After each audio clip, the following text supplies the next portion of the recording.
Coming up, President Trump declares a national emergency. A special dedication to a beloved Five Towns College professor. The Soundcheck starts now.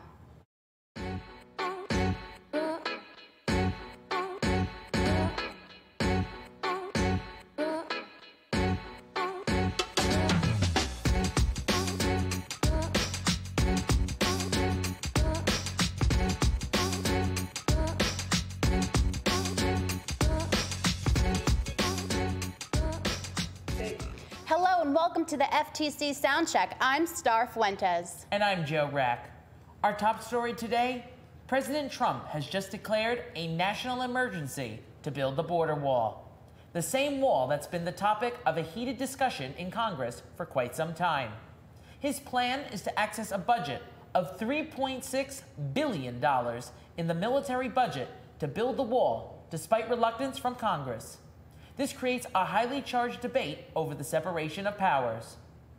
During a meeting in the Rose Garden, President Trump said he'd be signing the declaration to protect the country from the flow of illegal immigrants that are coming in.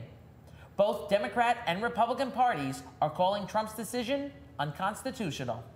Amazon has canceled its plan to build a corporate headquarters in Queens. The company faced backlash from lawmakers, progressive activists, and union leaders who said that the tech giants did not deserve nearly $3 billion in government assistance. Others say this was a big loss for New York.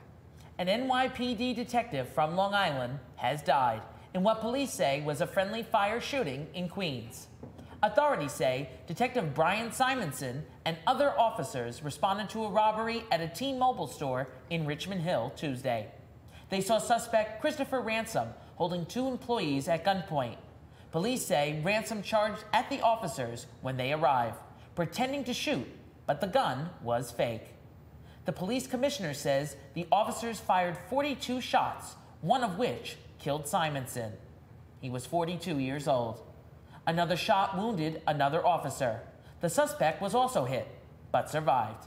Nassau police say 39-year-old construction worker had his leg severed during an accident in Roslyn Heights. Police say a steel plate struck him and he fell into a 10-foot hole on Wednesday morning. Officers wrapped tourniquets around the man's leg to stop the bleeding before rushing him to the hospital. He's in stable condition. We had a little snow earlier this week. Let's see if any more is coming for our 3-day weekend and beyond. Here's Brianna Rice with the weather. Thanks, guys. Today it's mostly cloudy with a 10% chance of showers with highs in the mid-50s. Tonight there'll be a slight chance of rain with lows in the 30s, while tomorrow it'll be partly sunny with highs around 40 degrees. Sunday it'll be sunny and much cooler with highs in the mid-30s. President's Day Monday it'll be mostly cloudy with highs in the upper 30s, and by Tuesday it'll be mostly sunny again, still chilly but with highs in the 30s. Now here's a look at the current conditions at Five Towns College in Dix Hills. It's currently 55 degrees and cloudy, and lows in the 49 degrees. That's all for now. Back to you guys. Thank you, Brianna. Valentine's Day was yesterday here at Five Towns College. We celebrated Valentine's Day in the most massive and fun way. Here's Allie Ellner with more. It's Valentine's Day, and Five Towns College has made sure students have been feeling the love all week.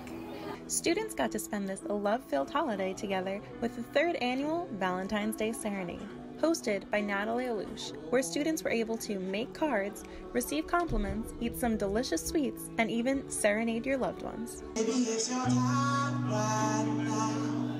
Oh, na, na, na, na, na. Oh, baby, it's your time right now. Whether you're single or taken, this holiday is about expressing love for anyone. A friend, a significant other, family, or even yourself. I think Valentine's Day is such a great holiday. A lot of people get confused thinking it's about buying things for other people, but really it's just about loving yourself and loving those around you. Chocolates, flowers, and teddy bears galore for this affectionate day. But don't forget what's most important, especially according to Five Towns student Star Fuentes. I think that it's a holiday, again, to show someone that you love them, show them that you care about them, and it's just one day out of the year where you would just go that extra mile, even if it's just a handwritten note or a card or just a little cute little fuzzy teddy bear. It's something to show that you care about someone. Some people love this holiday and some don't. But as for WFTU station manager Matt O'Leary, he's definitely a fan of this day of love. Keep it around. I love candy. Any day that they give you candy is a good day, so keep it around. The week of love may be coming to an end here at Five Towns, but don't let that stop you from telling your loved ones you care every single day. I'm Ellner reporting. Also to celebrate Valentine's Day, Five Towns College had its own spin on the Newlywed Game with a rendition titled The Love Game.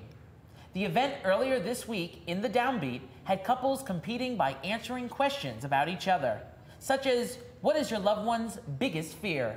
Winning couple John and Juliana got a free paid date to whichever restaurant they choose.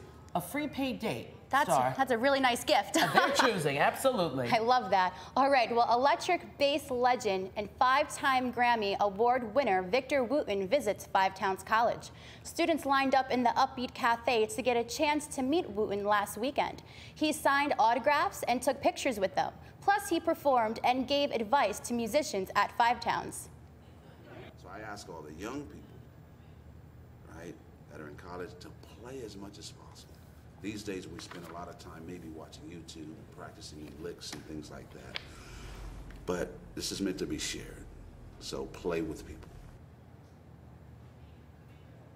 Wooten was once ranked number 10 in the top 10 bassists of all time by Rolling Stone magazine. He also owns Vic's Records. And now, for more about what's going on around campus, here's Allie Ellner. Allie? Thanks, guys. Here's what's happening on campus. Tomorrow, Sports Saturday will continue in the FTC gym at 1 p.m. with dodgeball. Tomorrow night, join RA Honesty in the Downbeat from 7 to 8 p.m. to test your knowledge of African American history. On Monday, kick back and relax because there's no school. Enjoy your day off and get well rested for the week ahead. On Tuesday during Common Hour, join Professor Ali in room 300 to celebrate Black History Month with an educational lecture about colorism. In addition, at 12:30, if you're a messy eater and are looking for a job, Career Services has got you covered with their dining etiquette seminar, where you will learn how to ace a business luncheon. Well, that's all for now. I'm Allie Ellner. Here's Jay Troy with more on some important events that are coming up this month. What's going on, Five Towns? I'm Jay Troy, and I'm excited because I'm here with Professor Ali. Professor, how are you doing today? I'm doing really well. I'm extra excited to be talking to one of my favorite students, Jason Troy, and especially excited because it's Black History Month. Yeah, so Black History Month. How do you feel about Black History Month? I love Black History Month. I think it's such an important month. It is a time when we honor and celebrate the African Americans and Black Americans who have contributed so much to our country, to our society, and our culture.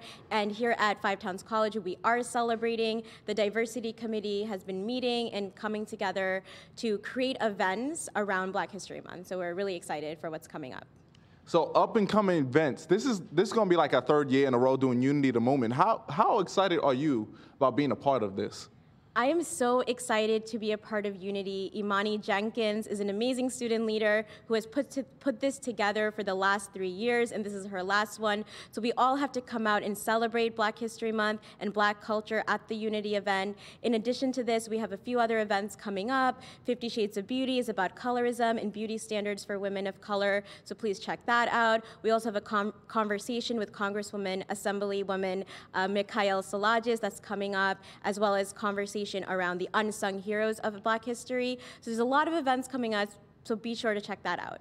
Okay, I know you're a busy lady and everything. You teach a number of classes here, so where can we find you? It's kind of hard to track me down, Jason. It is really hard between the 5 classes in the Diversity Committee and all that I do. But if you see me in the hallway, be sure to say hi. You can come check me out in room 208 or room 313 where I teach. Awesome. Appreciate your time. Now, it's back to you guys. Thank you so much, Jay. New York Ranger fans were in for a special treat as they got to meet their heroes. Last Saturday night, New York Ranger alums suited up to play a game at Dix Hills Ice Rink. Players like Ron Duguay and Colton Org played against parents, coaches of minor league hockey teams in the Long Island area. The game was an attempt to raise money for renovations for the ice rink for Long Island Rebels Junior Hockey Organization.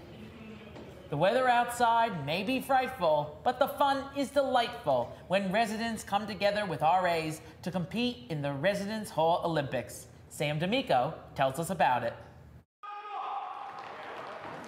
Spring semester is in full swing as residents are taking the court and participating in the 2019 Spring Residence Hall Olympics. Residents performed in a 3-day challenge where students were tested not only physically, but mentally.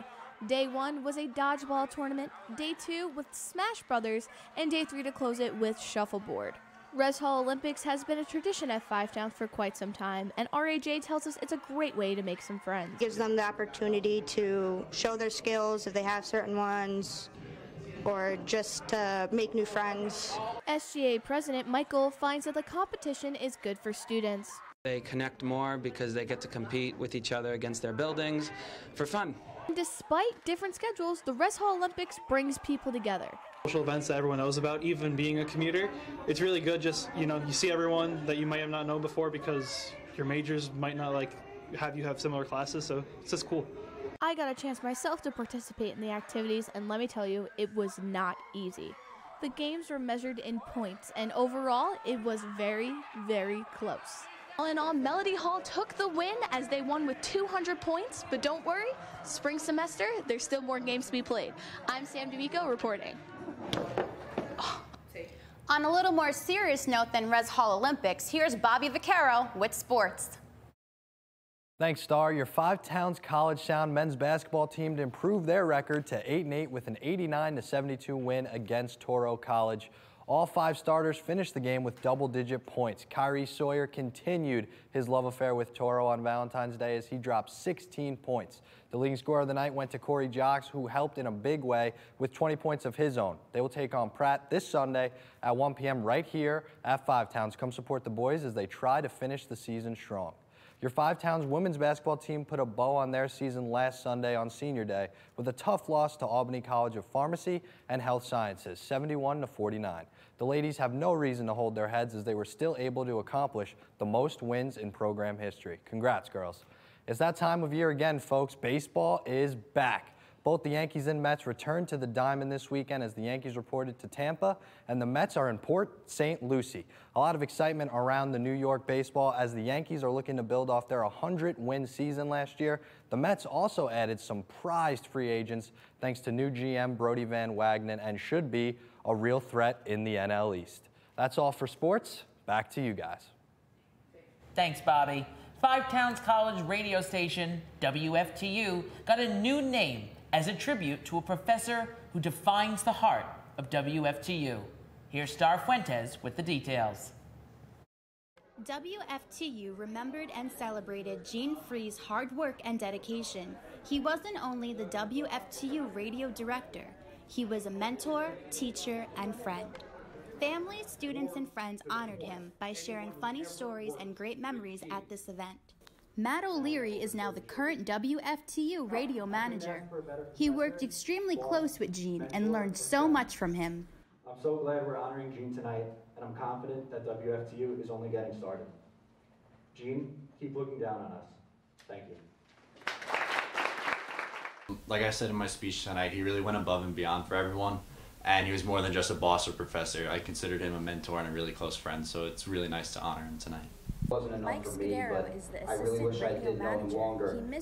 But I still do have a lot of fond memories of him, and I will cherish those for as long as I am in radio, because almost everything I know is from that man, and I will never, ever forget that. Gene Free's daughter, Samantha, sang a song for everyone to enjoy.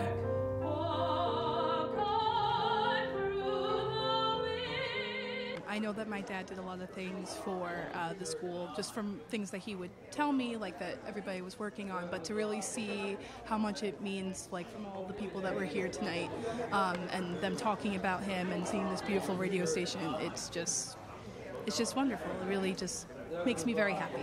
Gene's wife was thankful for this celebration and shared some sweet memories. Probably when we first met, we both worked at a radio station in Westchester, and I programmed the commercials, and he was on the air, and he made sure he did everything wrong, so I'd have to go in and yell at him. And that's how we became friends. And we always enjoyed radio. That was my first love, along with his, and that's how we got along so well. WFTU is starting this semester right. with naming their studio after Gene Free. This new plaque will be hung up for all to see. Mass communication student Joe Rack received the first ever Gene Free Scholarship Award. I wish I got to experience that with him, but being with Matt and Mike and everyone here that knew Gene, it feels like I've known him. And I'm really honored and blessed that I'm the first recipient of this award. Star Fuentes reporting from the Gene Free Studios. 2019 is shaping up to be a great year for movies with releases like the Lego Movie 2. But now, get ready for an even more fun and exciting movie from Disney. Here's a glimpse of the new Frozen movie coming out in December. The first Frozen movie was an instant box office success in 2013. It was dubbed the highest grossing animated film of all time. Now in 2019, our favorite cast of characters return to the big screen with Anna and Elsa embarking on a new journey away from their kingdom of Arendelle. In related news, other childhood classics is expected to get a live-action remake that promises to be a part of a whole new world. Yes, Aladdin returns to the big screen with Will Smith taking the role of beloved genie. Audience can see it in theaters May 24th, 2019. Isn't that exciting? It is, Star. Did you see all of the trailers? I have seen the Frozen one, and I cannot wait to go see it with my little cousins. They adore Frozen. They love Anna. They love Elsa. They dress up all the time. They even call each other Anna and Elsa. So I'm very excited for this. How about you? Well, I've seen all those we mentioned and all of the ones that are out right now. I say 2019 is going to be the year of the Disney movie. I would have to agree. Well, thank you so much for joining us on this week's Soundcheck. Thanks for watching. I'm Star Fuentes. And I'm Joe Rack. Have a good one.